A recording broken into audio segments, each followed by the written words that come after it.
Oh boy, I'm probably gonna upset some fanboys or I guess people that will root for the PlayStation. Hear me out. I like the PlayStation. I enjoyed the PlayStation. The PS4 and the PS5, awesome. But not everything is great, particularly about the system. And in my honest opinion, I feel like the PS4 is a lot better than the PS5. Not by console, but just how I feel about today's generation of console gaming for the PlayStation. Hear me out. So, I also heard this from a few people, and I'm probably gonna use their points as well for this video because I feel like they made a good point. So some may say that the PlayStation 5 is like the worst console because of a few complaints in gaming communities, which I guess it doesn't actually mean it's the worst, but it's still extremely unpopular. Like for instance, during the PS4 era, like Sony released many first-party titles every year. Meanwhile, the PS5 era, it's been going a lot slower. Like for instance, you have Marvel Spider-Man 2, God of War Ragnarok, Horizon, Demon Souls remake, and maybe some fans might think, oh, well, it's not a big deal. You know, they always get remasters, and sometimes these big releases feel long compared with early generations. But then why, I ask myself, why these games take about 5 to 7 years to develop, especially budgets for Triple H titles, and I think they're extremely high, and it's just it's just like the studios focus on fewer but larger games. And then on top of that, these so-called PlayStation games are now coming to PC. And that's what people are like, why? And it's like, why people need a PC? I mean, why people need a PlayStation when people could just go on the PC?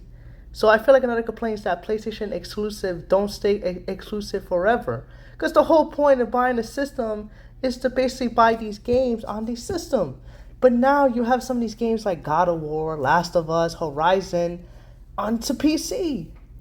And again, don't get me wrong, I like PlayStation, but I also game on onto Steam as well. I like having a lot of systems, but it doesn't make any sense for people to buy these systems when they could just play it on the PC for a different, cheaper price with better frame rate and better resolution, with less restrictions overall and overall free online.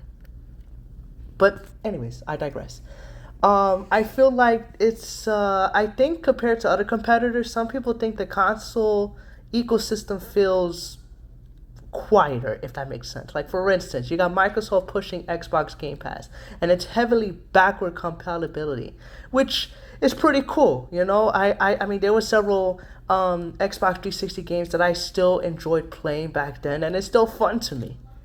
And I feel PlayStation focuses more on the so-called traditional single-player games, which I guess some gamers such as myself love, but others find it less exciting in terms of system features. And another thing I've got to mention was the PlayStation Plus versus the Game Pass comparison. Now, due to Sony's subscription service, the PlayStation Plus often gets compared with the Game Pass, such as fewer day one releases and the smaller library or major first party games at launch. And then, meanwhile, Game Pass frequently launches games the same day they release, which, in my opinion, is pretty awesome. Now, the live service, in my opinion, is very confusing. Because I feel Sony announced several live service games, but then some were delayed or just overall canceled. Like Concord struggled after the release, and just several unannounced projects from PlayStation Studios were just canceled, and it just upsets me. Because I feel like some fans can like the platform, but it kind of lacks like a direction for like multiplayer or ongoing future games, if that makes sense. I think the big factor is also simply like online debates, if that makes sense. For I guess for instance, like I guess a different platform, PlayStation, Xbox, PC, Nintendo, they often exaggerate weaknesses to support their preferred system. The idea that PlayStation is the worst console, well, it's not the worst. I mean, it's definitely gonna sell compared to the Xbox, but I feel like that while yes, it's the most one of the best selling consoles of today's generation, but I think it's still lacking of like excitement when it comes to the PS5. But I will say Sony still produces some of the highest rated games in terms of that part. But then again, people could say PC, which I could say too. I mean, PC. I mean, look. I mean, a lot of people are now going on to PC more and more and more. And like, can you blame them? No. But anyways, the criticism usually comes from like slower release schedules and I guess PC ports and subscription comparisons and debates and I don't know. That's just how I personally feel. So if you guys want to encounter everything I said, please do, because I could definitely be wrong.